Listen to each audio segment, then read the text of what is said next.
Hello everyone, आशा है आप सब बहुत अच्छे होंगे। आज हम कक्षा 5 हिंदी का पाठ 1 जिसका नाम है किरण। ये एक कविता है। इसे पढ़ेंगे, समझेंगे और इसके प्रश्न उत्तर पूरे करेंगे। तो ये कविता अभी हम पढ़ेंगे और इसको समझेंगे। पहले चलिए शुरू करते हैं। सबसे पहले किरण क्या होता है ये जानना ज़रूरी है। किरण मतलब सूरज की किरणें, जिसको आप सनरेज बोलते हो इंग्लिश में, ठीक है। तो सूरज की जो किरणें होती हैं उन्हें हम किरण कहते हैं। देखो ये चित्र बना है सूरज का और इस तरीके से किरणें निकल रही हैं, तो ये है किरण, ठीक है। इसको किरण भी बोला जाता है। चलिए, अब इसमें एक बच्ची और किरण के बीच बातचीत होती है। उन दोनों के बीच क्या बातचीत होती है उसके बारे में हम यहाँ कविता में सुनेंगे, पढ़ेंगे, ठीक है। अरे किरण तू उठकर इतनी जल्दी आज चली आई, मैं तो बिस्तर में से अपने अब तक निकल नहीं पाई। तो यहाँ पर बच्ची बोल रही है किरण को,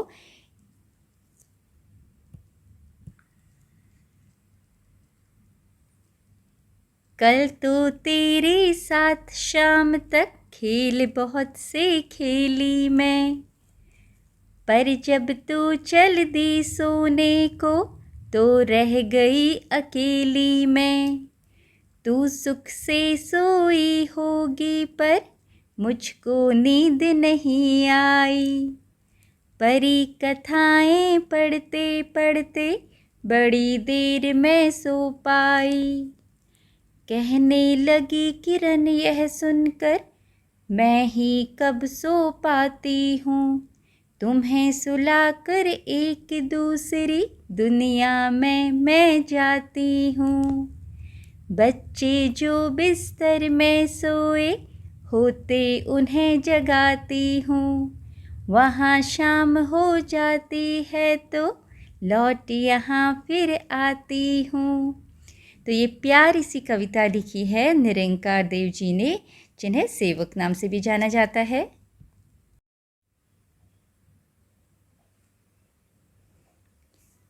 अब इसका अर्थ समझते हैं। तो बच्ची है जो आपकी तरह एक छोटी सी बच्ची है और वो किरण को बोलती है, अरे किरण तो उठकर इतनी जल्दी आज चली आई। मतलब सुबह जब होती है, सूरज निकलता है तो चारों तरफ उजाला होता है, सूरज की किरणें फैल जाती हैं।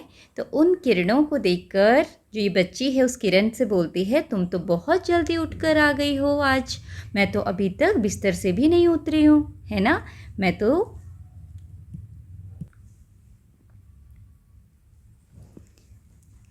अब इसका अर्थ समझते हैं। यहाँ पर बच्ची किरण से क्या बोल रही है, अरे किरण तो उठकर इतनी जल्दी आज चली आई, मैं तो बिस्तर में से अपने अब तक निकल नहीं पाई। बच्ची बोल रही है किरण को सूरज की किरणों को। जब आपने देखा होगा सुबह होती है, सूरज निकलता है तो चारों तरफ प्रकाश फैल जाता है और सूरज की किरणों की वजह से ही प्रकाश होता है। तो बच्ची इन किरणों को बोल रही है, इस किरण को बोलती है कि आज तो तुम बहुत जल्दी आ गई हो और मैं तो अभी तक बिस्तर से भी नहीं निकली हूँ, मैं तो अभी तक जगी ही नहीं हूँ, ठीक है। तो बच्ची अभी जगी नहीं है और सूरज की किरणें आ गई हैं, सवेरा हो गया है। कल तो तेरे साथ शाम तक खेल बहुत से खेली मैं, पर जब तू चल दी सोने को तो रह गई अकेली मैं। अब बच्ची बोलती है किरण को कि तेरे साथ कल मैं बहुत खेली हूँ शाम तक। जब किरणें होती, जब सूरज होता है, चारों तरफ सूरज की रोशनी होती है, किरणें फैली होती हैं तो उजाला होता है और बच्चे उजाले में देर तक खेलते रहते हैं, ठीक है।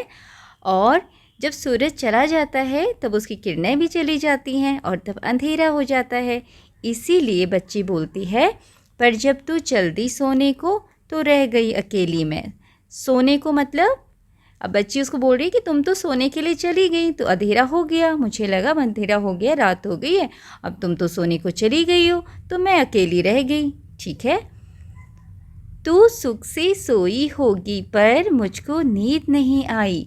अब यहाँ पर बच्ची किरण से बोल रही है कि तुम तो बड़े आराम से मज़े से सोई होगी, लेकिन मुझे बिल्कुल भी नींद नहीं आ रही, ठीक है। बच्ची बोलती है मुझे नींद ही नहीं आ रही थी। परी कथाएं पढ़ते पढ़ते बड़ी देर से सो पाई। अब बहुत सारे बच्चों को, गर्ल्स को क्या होता है, परियों की कहानियाँ सुनना और पढ़ना बहुत अच्छा लगता है। तो यही बात ये बच्ची भी बोल रही है कि मैं बहुत देर तक परियों की कहानियाँ पढ़ती रही, कथाएं पढ़ती रही, और उसके बाद बड़ी देर में मैं सो पाई, मुझे बहुत ही देर से नींद आई। कहने लगी किरण, यह सुनकर मैं ही कब सो पाती हूँ, तुम्हें सुलाकर एक दूसरी दुनिया में मैं जाती हूँ। किरण अब बच्ची को बोल रही है कि मैं तो बिल्कुल भी सो नहीं पाती हूँ, तुम तो सो भी लेती हो, मैं बिल्कुल नहीं सो पाती हूँ। किरण ऐसा क्यों कह रही है उस बच्ची की बात सुनकर? क्योंकि किरण बोलती है तुम्हें सुलाकर एक दूसरी दुनिया में मैं जाती हूँ, मतलब मैं तुम्हें तो सुला देती हूँ, ठीक है, उसके बाद मैं कहाँ जाती हूँ, एक दूसरी दुनिया में। अब वो कौन सी दुनिया है, वहाँ किरण क्या करती है देखो। बच्चे जो बिस्तर में सोए होते उन्हें जगाती हूँ, वहाँ शाम हो जाती है तो लौट यहाँ फिर आती हूँ। अच्छा, तो यहाँ पर सूरज की जो किरण है वो ये बोलती है कि जब शाम हो, तुम्हारे वहाँ शाम हो जाती है, अंधेरा हो जाता है, तुम लोग सो जाते हो, तुम्हें मैं सुला देती हूँ। उसके बाद मैं दूसरी दुनिया में जाती हूँ जहाँ पर बच्चे सोए होते हैं, मैं वहाँ जाकर उजाला करती हूँ, रोशनी फैलाती हूँ, सूरज निकलता है तो रोशनी होती, और जब सवेरा हो जाता है तो वो बच्चे उठते हैं, तभी उठते हैं ना बच्चे जब सुबह होती है। तो ये किरण बोली वहाँ जाकर मैं उन बच्चों को बिस्तर से उठाती हूँ, मेरे जाने पर ही वो उठते हैं, क्योंकि मेरे जाने पर ही क्या होता है, प्रकाश होता है, रोशनी होती है। और फिर वहाँ जब शाम हो जाती है फिर उन बच्चों को सुलाकर मैं वापस यहाँ पर आती हूँ तुम लोगों को जगाने। अब बताओ ऐसा क्यों? एक्चुअली आपको पता है जो हमारी धरती है वो गोल है ना?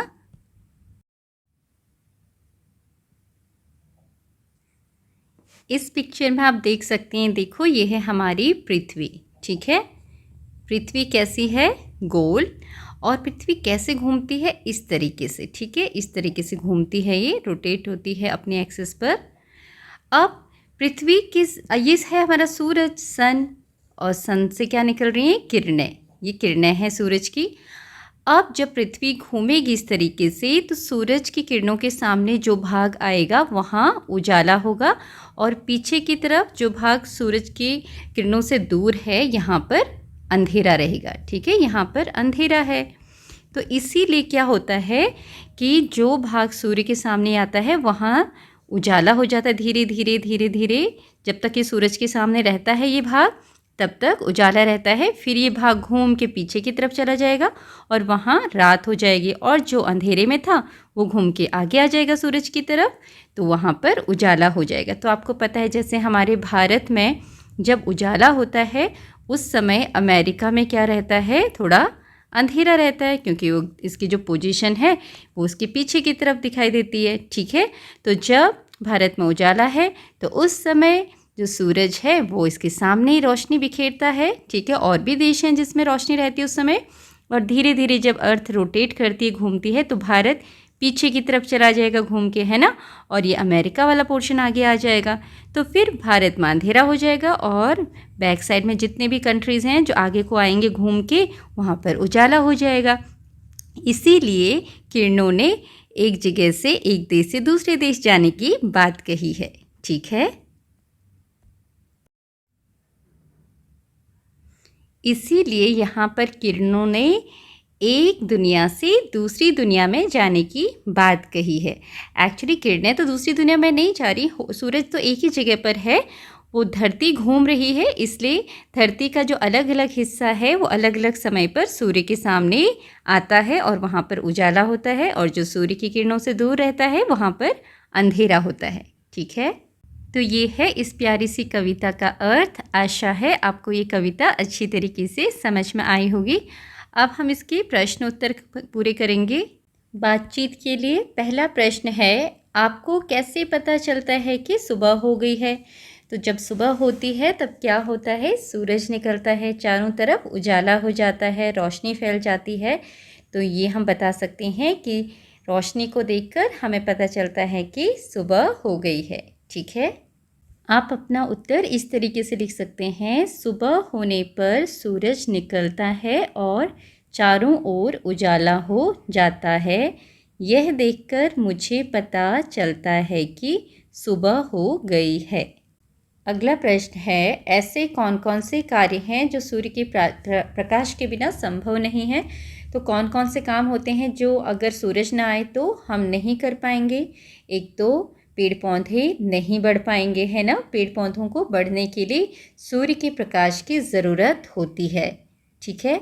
और दूसरा, सौर ऊर्जा भी नहीं बन पाएगी, जिसे आप सोलर एनर्जी बोलते हो, वो भी नहीं बना पाएंगे। फिर विटामिन डी भी नहीं बन पाएगा। तो इस तरीके से आप ये यहाँ पर बता सकते हैं। तो आप इस तरह से उत्तर लिख सकते हैं, सूर्य के प्रकाश के बिना पेड़ पौधों का उगना, कपड़ों का धूप में सूखना, सौर ऊर्जा बनाना, विटामिन डी का उत्पादन आदि संभव नहीं है।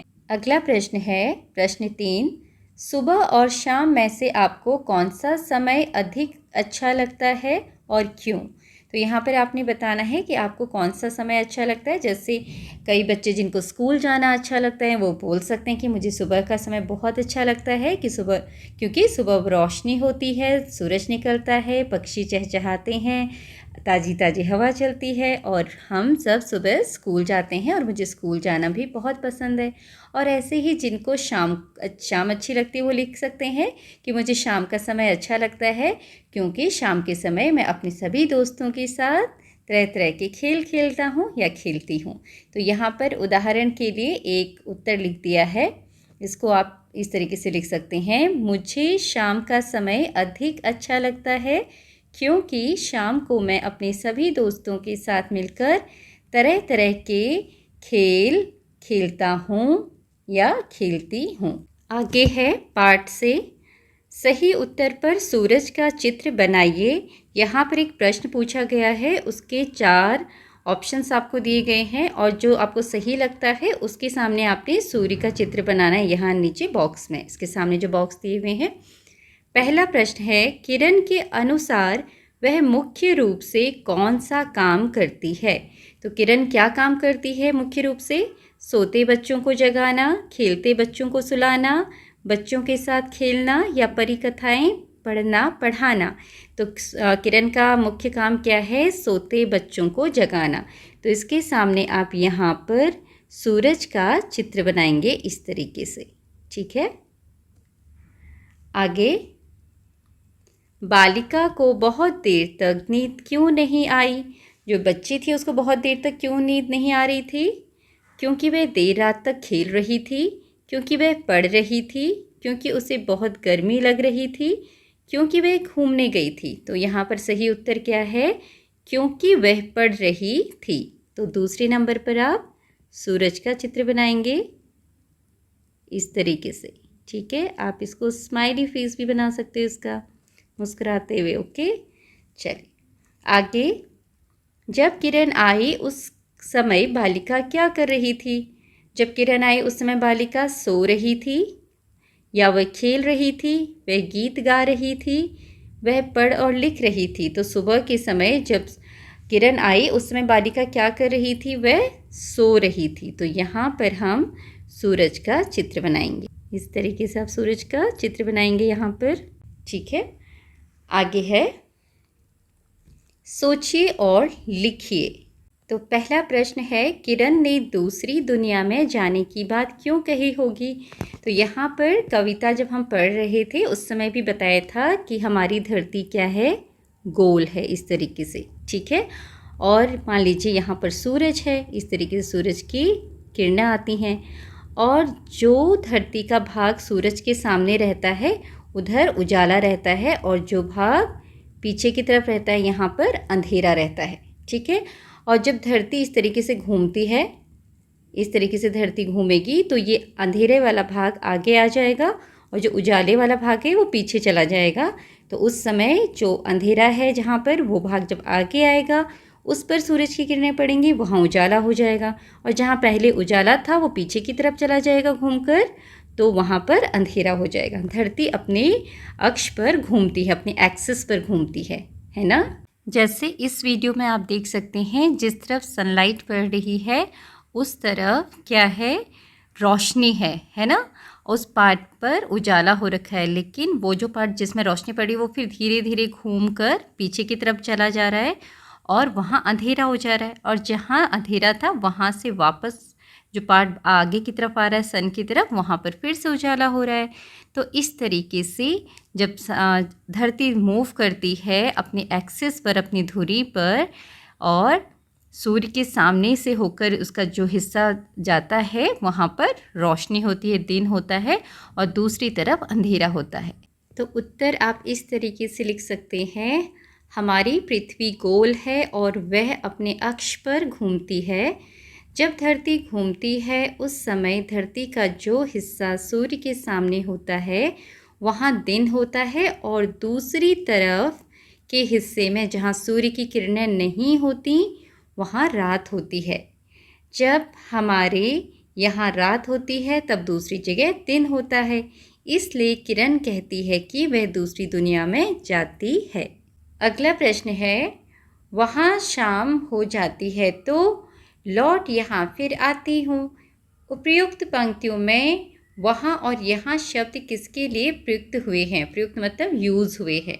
तो इसका उत्तर आप इस तरह से लिखेंगे, यहाँ उस जगह के लिए कहा गया है जहाँ बालिका रहती है। जैसे भारत, जिस समय भारत में सुबह होती है तो दूसरी जगह शाम होती है, उस दूसरी जगह को वहाँ कहा गया है। जैसे अमेरिका। ठीक है। अगला है, प्रकृति हमें प्रकाश, फल फूल, लकड़ी, वायु, पानी और बहुत कुछ देती है। हम प्रकृति के लिए क्या क्या कर सकते हैं? सोचिए और अपनी लेखन पुस्तिका में लिखिए। तो यहाँ पर आपने बताना है कि आप प्रकृति के लिए क्या क्या कर सकते हैं। तो आप अपना उत्तर इस तरीके से लिख सकते हैं, हम प्रकृति के लिए निम्नलिखित कार्य कर सकते हैं। ज़्यादा से ज़्यादा पौधे लगाना तथा उनकी देखभाल करना। दूसरा, जानवरों की भी देखभाल करना तथा उन्हें कोई नुकसान न पहुंचाना। तीसरा, पानी को बचाना। चौथा, अपने आसपास के वातावरण को साफ सुथरा रखना। पांचवा, प्रकृति से मिली किसी भी वस्तु का ज़रूरत से ज़्यादा इस्तेमाल ना करना। ओके, नेक्स्ट इज़, कविता की किन पंक्तियों से पता चलता है कि किरण बालिका के साथ दिन भर रहती है? उन पंक्तियों को चुनकर लिखिए। तो कविता की ये पंक्तियाँ थी आपकी यहाँ पर, कल तेरे साथ शाम तक, ओके, कल तो तेरे साथ शाम तक खेल बहुत से खेली मैं। इन पंक्तियों से पता चलता है कि वो उसके साथ बहुत देर तक खेलती है। ठीक है, तो इन्हीं पंक्तियों को आप यहाँ पर लिखेंगे इस प्रश्न के उत्तर में। कल तो तेरे साथ शाम तक खेल बहुत से खेली मैं। आगे है समझ और अनुभव। कहने लगी किरण यह सुनकर, मैं ही कब सो पाती हूँ, तुम्हें सुलाकर एक दूसरी दुनिया में मैं जाती हूँ। किरण कितना परिश्रम करती है। परिश्रम मतलब मेहनत। ठीक है, हार्डवर्क। यहाँ से वहाँ नियत समय पर प्रतिदिन आती जाती है। आपको अपने आसपास कौन कौन परिश्रम करते दिखाई देते हैं? तो आपको यहाँ पर उन लोगों का नाम लिखना है जो आपके आसपास आपको परिश्रम करते दिखाई देते हैं, मेहनत करते दिखाई देते हैं। तो इसका उत्तर आप इस तरह से लिख सकते हैं, मेरे आसपास मेरे माता पिता, सफाई कर्मचारी, यातायात पुलिस, अध्यापक, माली आदि परिश्रम करते दिखाई देते हैं। ठीक है। अगला प्रश्न है, वे कौन कौन से लोग हैं जो किरण की भांति आपको जगाते हैं, आपके साथ खेलते हैं और प्रोत्साहित करते हैं? उनके लिए आप क्या क्या करते हैं वह भी लिखिए। ठीक है, यह भी लिखिए।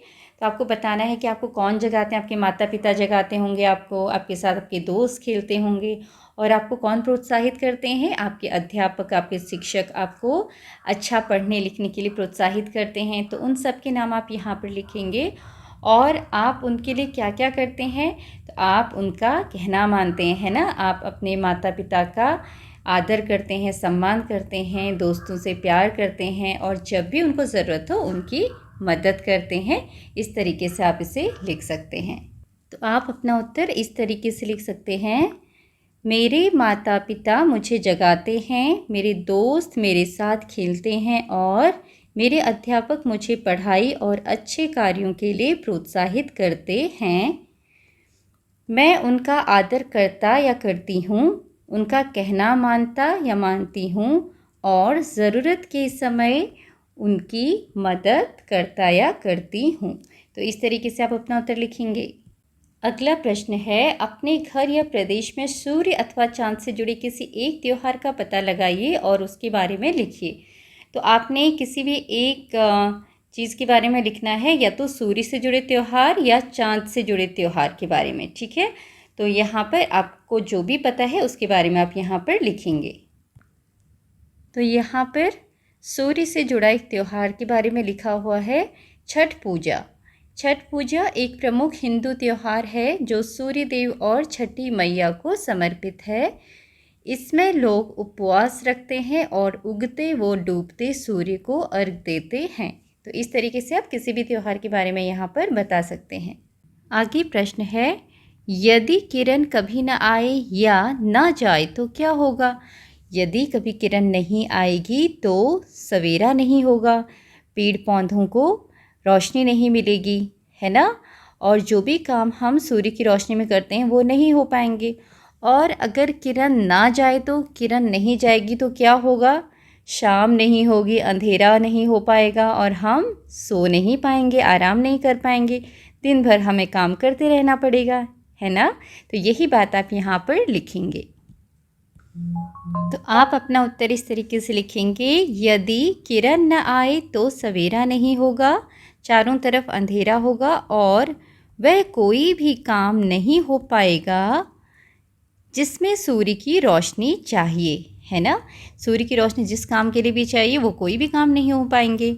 और अगर किरण नहीं जाएगी तो रात नहीं होगी और हम सो नहीं पाएंगे, और रोशनी रहेगी पूरे समय, रात ही नहीं होगी, हम काम करते करते थक जाएंगे और बिल्कुल आराम नहीं कर पाएंगे।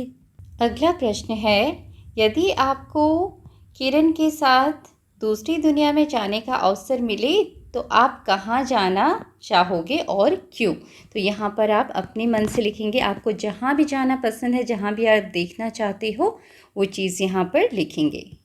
आप अपना उत्तर इस तरीके से लिख सकते हैं, यदि मुझे किरण के साथ दूसरी दुनिया में जाने का अवसर मिले तो मैं चाँद पर जाना चाहूँगा या चाहूँगी, क्योंकि मैं जानना चाहता या चाहती हूँ कि चाँद पर जाकर हमें कैसा महसूस होता है और वहाँ से हमारी धरती कैसे दिखती है। तो ये एक उदाहरण है, इसकी जगह आप कुछ और भी लिख सकते हैं, जो भी आप चाहो। आगे है भाषा की बात। कल तो तेरे साथ शाम तक खेल बहुत से खेली मैं।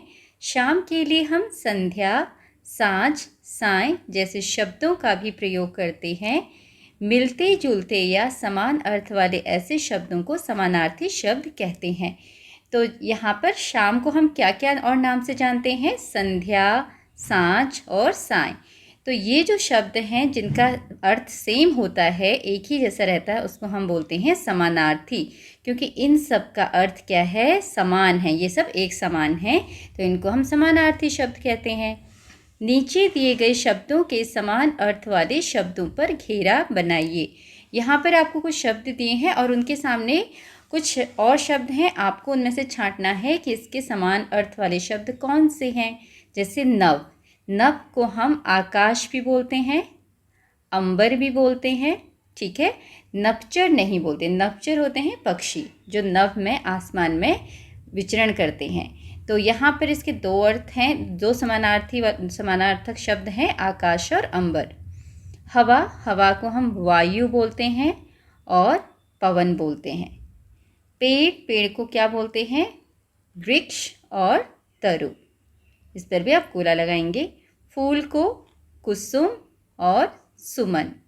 दुनिया, दुनिया को बोलते हैं संसार और विश्व। तो इस तरीके से आप इन पर गोला लगाएंगे। दिए गए रिक्त स्थानों की पूर्ति रेखांकित शब्दों के विपरीत अर्थ वाले शब्दों से कीजिए। विपरीत अर्थ वाले मतलब उल्टे, ठीक, जिसको आप उल्टे शब्द भी बोलते हैं। मैं आज यह परी कथा पढ़ूंगा। आज का विपरीत क्या होगा? कल। कल आप पढ़ लेना। कल कल। फिर मैं जब तक खेलने के लिए आई तब तक हरिका चली गई थी। आई का गई। उसके बाद वह डैश आया और शाम को चला गया। शाम का विपरीतार्थक सुबह। वह सुबह आया और शाम को चला गया। मेरे जागने और डैश का समय निश्चित है। जागने का उल्टा विपरीत सोना है ना, तो मेरे जागने और सोने का समय निश्चित है। इसे आप इस तरीके से करेंगे। आगे है, चिड़िया गाती गीत चली, हवा चली, खिल उठे पेड़ सब। इन पंक्तियों को सामान्य बातचीत के रूप में लिखा जाए तो ऐसे लिखेंगे। ये कविता की 2 लाइनें हैं और इनको सामान्य शब्दों में कैसे लिखेंगे? चिड़िया गीत गाती हुई उड़ रही थी, हवा चलने लगी, हवा के चलने से पेड़ पौधों की पत्तियां भी हिलने लगी, जैसे कि भी प्रसन्नता से झूम रही हों। तो ये इन 2 लाइनों का पंक्तियों का मतलब लिखा हुआ है। ठीक है, आप भी सामान्य ढंग से कही गई बात को कविता का रूप दे सकते हैं। उदाहरण के लिए इन पंक्तियों को पढ़िए। तो यहाँ पर आपको बताया गया है कि अगर कोई साधारण सी लाइन है, पंक्तियाँ हैं, उनको आप कविता की पंक्तियों में बदल सकते हैं। जैसे कि यहाँ पर लिखा है, चंद्रमा चमक रहा है, तारे भी चमक रहे हैं, आकाश में प्रकाश ही प्रकाश हो गया है। आइए इन पंक्तियों को कविता का रूप देने का प्रयास करें। तो कैसे देंगे? चंदा चमका तारे चमके, मतलब चंद्रमा भी चमक रहा है, तारे भी चमक रहे हैं। चमका सारा अंबर, चमका सारा अंबर मतलब अंबर होता है आकाश, तो आकाश में प्रकाश ही प्रकाश हो गया है, इसका मतलब सारा आसमान चमक गया है। तो इन 2 कविताओं की पंक्तियों से इसका अर्थ समझ में आता है ना। तो ये एक अर्थ दिया गया है, सिंपल सी बात कही गई है, उसको कविता के रूप में लिखा गया है। ऐसे ही आप भी सामान्य रूप से कही गई किसी बात को कविता के रूप में लिखने का प्रयास कीजिए। तो यहाँ पर आप अपने आप से कोई भी सामान्य सी बात को कविता की लाइनों में या पंक्तियों में लिख सकते हैं। तो यहाँ पर एक छोटा सा उदाहरण आपके लिए लिखा है। नीले आसमान में चिड़िया अपने पंख फैलाकर उड़ती हैं और खुशी खुशी चहकती हैं। तो इसको कविता के रूप में आप कैसे लिख सकते हैं? नील गगन में उड़ते जाते, पंख फैलाकर पंछी गाते। तो इस तरीके से आप भी पंक्तियों को कविता में बदल सकते हैं। आगे है आपकी बातचीत। कविता में बालिका किरण से बात कर रही है। यदि आपको भी नीचे दिए गए विकल्पों में से किसी से बात करने का अवसर मिले तो आप किससे बात करना चाहेंगे? अपने चुने गए विकल्प के सामने सही का चिन्ह लगाइए। तो यहाँ पर बताना है कि अगर आपको बात करने का मौका मिले इनमें से किसी से, तो आप किससे बात करना चाहेंगे? यहाँ पर लिखा है वृक्ष, हवा, पानी, मिट्टी, चांद, तितली, पत्ता, बादल। तो आपको जिससे भी बात करने का मन करे आप इसमें से उससे बात कर सकते हैं। तो यहाँ उदाहरण के लिए मैं लिख रही हूँ कि मुझे तितली से बात करूँगी मैं। मुझे तितली बहुत सुंदर लगती है और मैं चांद से बात करना चाहूँगी। ठीक है, तो ये आप अपने हिसाब से लगा सकते हैं, आपको जिससे भी बात करने का मन करे। उसके बाद अपनी सहपाठियों के साथ चर्चा कीजिए कि आप इनसे क्या बातचीत करेंगे। अपनी सहपाठियों की सहायता से इस बातचीत का अभिनय भी कीजिए। तो आपके जो दोस्त हैं उनके साथ आप इस बारे में बात करेंगे कि आप इनसे क्या बातचीत करेंगे। जैसे तितली है, तितली से मैं ये बातचीत करूँगी कि तितली आपके पंख इतनी खूबसूरत कैसे हैं, ठीक है, इनमें कौन रंग भरता है, आप इतनी प्यारी कैसी हो। ऐसे ही चाँद से आप बात कर सकते हैं कि चाँद आपको ऊपर से नीचे देखने पर धरती कैसी दिखाई देती है। तो ये आपकी अपनी सोच है, आपकी कल्पना है कि आप उससे क्या क्या प्रश्न पूछेंगे, क्या बात करेंगे। तो इसे आप अपने हिसाब से कीजिएगा। आगे है, इसे भी जानिए, हमारी धरती गेंद की तरह गोल है, वह अपनी धुरी पर घूमती हुई सूर्य की परिक्रमा करती रहती है। इसके बारे में हमने बात की थी कविता में। जैसे ये ग्लोब है, ठीक है, और ये अपनी धुरी पर घूमता रहता है और ये सूर्य की परिक्रमा करता रहता है, मतलब सूरज के चारों ओर घूमती है पृथ्वी। एक तो अपनी धुरी पर भी घूमती है अपने एक्सिस पर और सूर्य के चारों तरफ। सूर्य निरंतर प्रकाशित रहता है और सूर्य से हमेशा रोशनी निकलती रहती है। पृथ्वी का जो भाग सूर्य की ओर आ जाता है वहाँ दिन हो जाता है, ठीक है। जैसे पृथ्वी का ये वाला हिस्सा मान लो ये सूरज है तो सूरज के सामने आ गया तो यहाँ पर दिन हो गया, रोशनी आ गई। चित्र में यदि बत्ती को सूर्य मान लें और गोलक को पृथ्वी, तो प्रकाश गोलक के जिस भाग में पड़ रहा है वहाँ दिन है और दूसरे अंधेरे भाग में रात। तो यहाँ पर अगर आप इसको सूर्य मान लें और इसको पृथ्वी मान लें, ठीक है, तो क्या है, जहाँ पर सूर्य का प्रकाश पड़ रहा है यहाँ तो दिन हो जाएगा, इस तरफ दिन है उजाले की तरफ, और जहाँ अंधेरा है वहाँ रात, ठीक है।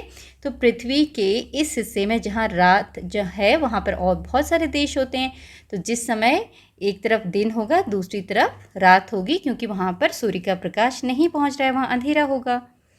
अधिक जानने के लिए आप निम्न वीडियो लिंक पर भी जा सकते हैं। नीचे एक वीडियो लिंक दिया हुआ है, आप इसको भी देख सकते हैं। आगे है पुस्तकालय एवं अन्य स्रोत। आपको ज्ञात ही होगा कि सुनीता विलियम्स भारतीय मूल की अमेरिकी अंतरिक्ष यात्री हैं। शिक्षक एवं अभिभावकों की सहायता से आप सुनीता विलियम्स के बारे में पुस्तकालय एवं अन्य स्रोत से जानकारी एकत्रित कीजिए। तो ये आपने करना है, ये आपके लिए काम है कि आपने सुनीता विलियम्स के बारे में जानकारी इकट्ठी करनी है पुस्तकालय जाकर या कहीं और से, ठीक है। तो ये आप कीजिएगा। आशा है यहाँ तक आपको जो भी बताया गया है इस पाठ में सारी चीज़ें आपने अच्छे से समझी होंगी और सब कुछ आपको अच्छी तरह से आ गया होगा। Thank you for watching.